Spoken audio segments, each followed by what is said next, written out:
אני מאוד מבקש את אנשי שלומי נקום, תלמיד ההיכל הקודש. אתם הילדים שלי, אתם הבנים שלי, אתם הבנות שלי. מה אבא? בצוותו ציווה לחרות על מניח מצבתו, צוואה לבן, ודף לך לבת. חזקה, לרווקים. אני רוצה את הכי טוב שלך.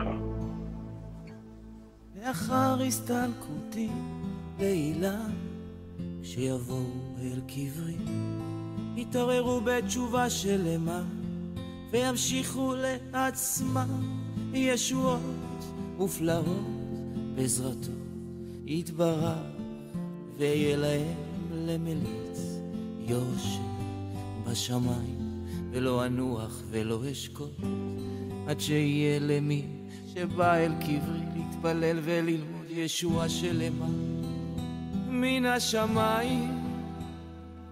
אני מבטיח שכל בחור רווק, כל בחורה רווקה, שיבואו כאן לקברי ויגמרו את כל ספר תהילים מההתחלה עד הגמירה, לזכותי אזי אשתדל בכל מה שרק אוכל, שימצאו את זיווגה, וזה הבטחה חזקה ממני.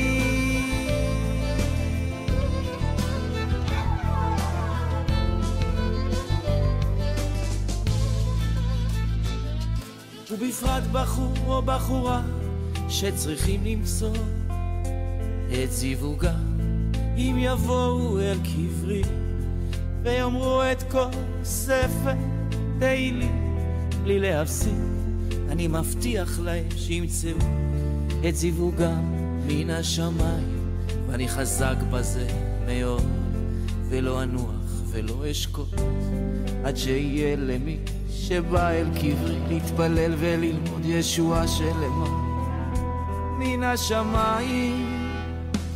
אני מבטיח שכל בחור רווק, כל בחורה רווקה, שיבואו כאן לקברי ויגמרו את כל ספר תהילים מההתחלה עד הגמירה, לזכותי אזי אשתדל בכל מה שרק אוכל, שימצאו את זיווגם, וזו הבטחה ממני.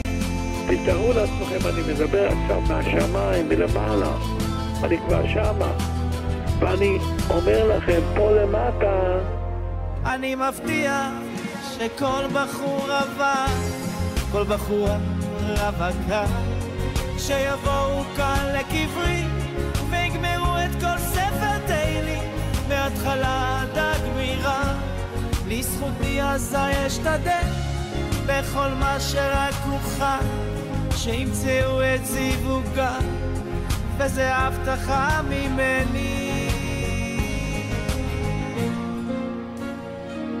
וזו הבטחה חזקה ממני.